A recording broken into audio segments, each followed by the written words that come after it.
ಮಹಾರಾಷ್ಟ್ರದಲ್ಲಿ ಮತ್ತೆ ಮರಾಠಿಗರು ಪುಂಡಾಟ ಮೆರೆದಿದ್ದಾರೆ. ಸಾರಿಗೆ ಬಸ್ ಚಾಲಕನ ಮುಖಕ್ಕೆ ಮಸಿ ಬಳಿದಿದ್ದಾರೆ ಪುಂಡರು. ಕಲ್ಯಾಣ ಕರ್ನಾಟಕ ಸಾರಿಗೆ ಬಸ್ ಚಾಲಕನ ಮೇಲೆ ದರ್ಪವನ್ನ ಮೆರೆದಿದ್ದಾರೆ.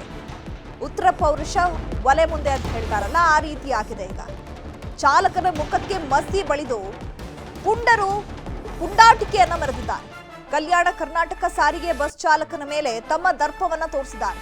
ಪುಣೆಯಲ್ಲಿ ಬಸ್ ತಡೆದು ಚಾಲಕ ಸಾದಿಕ್ಗೆ ಧಮಕಿ ಹಾಕಿದ್ದಾರೆ. ಕಲಬುರಗಿ ಡಿಪೋಗೆ ಸೇರಿದಂತಹ ಚಾಲಕನಿಗೆ ಆವಾಜ್ ಹಾಕಿದ್ದಾರೆ. ಜೈ ಮಹಾರಾಷ್ಟ್ರ ಅಂತ ಹೇಳಿಸಿ ಮರಾಠಿಗರು ಪುಂಡಾಟವನ್ನ ಮೆರೆದಿದ್ದಾರೆ.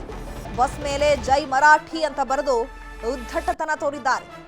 ಆಳಂದದಿಂದ ಪುಣೆಗೆ ಹೋಗುವಂತಹ ಬಸ್ ಸಂಚಾರ ಈಗ ಸದ್ಯಕ್ಕೆ ರದ್ದಾಗಿದೆ.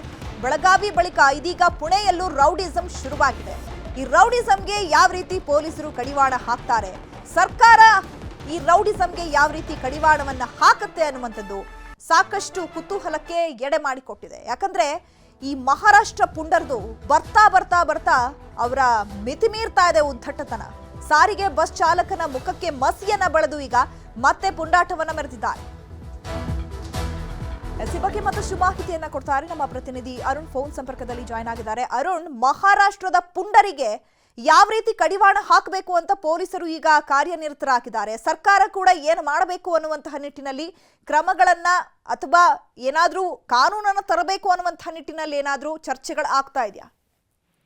ಹೌದು, ಇಲ್ಲೆಂದರೆ ಕರ್ನಾಟಕದ ಬಸ್ಗಳಿಗೆ ಏನು ಮಸಿ ಬೀಳುವಂತದ್ದು ಪ್ರವೃತ್ತಿ ಈಗ ಮಹಾರಾಷ್ಟ್ರದ ಮುಂದುವರೆದಿರುವಂತದ್ದು. ಮರಾಠಿಗರ ಪುಂಡಾಟಿಕೆ ಮತ್ತೆ ಹೆಚ್ಚಾಗಿರುವಂತದ್ದು. ಮಹಾರಾಷ್ಟ್ರದ ಏನು ಕಲಬುರಗಿಯಿಂದ ಹೋದಂತ ಕಲ್ಯಾಣ ಕರ್ನಾಟಕ ಸಾರಿಗೆ ಬಸ್ನ ಡ್ರೈವರ್ಗೆ ಇನ್ನು ಚಾಲಕನಿಗೆ ಈಗ ಜೈ ಮಹಾರಾಷ್ಟ್ರ ಅಂತ ಕೂಗಂತ ಹೇಳಿ ಆತನ ಮುಖಕ್ಕೆ ಮಸಿ ಬೆಳೆದು, ಅಲ್ಲದೆ ಬಸ್ಸಿಗೂ ಕೂಡ ಮಸಿ ಬೆಳೆದಿರುವಂತದ್ದು. ಚಾಲಕನ ಇದು ಪುಣೆಯ ಸಮೀಪ ಏನಂತಂದ್ರೆ ಈ ಬಸ್ಸನ್ನ ನಿಲ್ಸಿ ಚಾಲಕನ ಮುಖಕ್ಕೆ ಮಸಿ ಬೆಳೆದಿರುವಂತದ್ದು. ಬಸ್ ಚಾಲಕ ಇದು ಏನಂತಾರೆ ಕಲಬುರಗಿ ಆಳಂದ ಡಿಪೋದ ಬಸ್ ಆಗಿತ್ತು.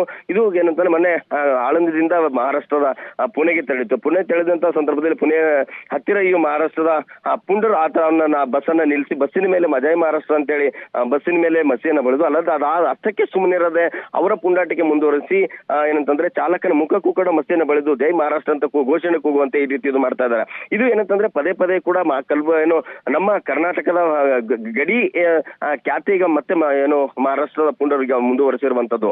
ಈ ಒಂದು ಗಡಿ ವಿಚಾರವಾಗಿ ಏನೇ ಇದ್ರೂ ಕೂಡ ಕಾನೂನು ಹೋರಾಟ ಮಾಡಬೇಕು. ಆದ್ರೆ ಈ ರೀತಿಯ ಒಂದು ಸಂಚಾರ ಮಾಡುವಂತ ಸಂದರ್ಭದಲ್ಲಿ ಇದು ನಾವು ನಮ್ಮ ಭಾರತದಲ್ಲಿ ಇದೀವೋ ಅಥವಾ ಬೇರೆ ದೇಶಗಳಿದೆಯೋ ಅನ್ನೋದು ಈ ರೀತಿ ಒಂದು ಬಾರ್ಡರ್ ವಿಚಾರವಾಗಿ ಜಗಳ ಮಾಡ್ತಿರುವಂತದ್ದು. ಆದ್ರೆ ಇಷ್ಟಕ್ಕೆ ಏನಂತಂದ್ರೆ ಈ ರೀತಿ ಒಂದು ಬಸ್ನೆಲ್ಲ ಮಸಿ ಬೀಳೋದಾಗ್ಲಿ, ಕಂಡಕ್ಟರ್ನ ಈ ರೀತಿ ಹಿಂಸಿಸೋದಾಗ್ಲಿ, ಈ ವಿರುದ್ಧ ಕಠಿಣ ಕ್ರಮ ಕೈಗೊಳ್ಳಬೇಕು ಅನ್ನೋದು ಈಗ ಈ ಭಾಗದ ಜನರ ಕೂಗಾಗಿರುವಂತದ್ದು. Okay, thank you Arun Kumar ತಮ್ಮೆಲ್ಲ ಇನ್ಫಾರ್ಮೇಶನ್ಗೆ.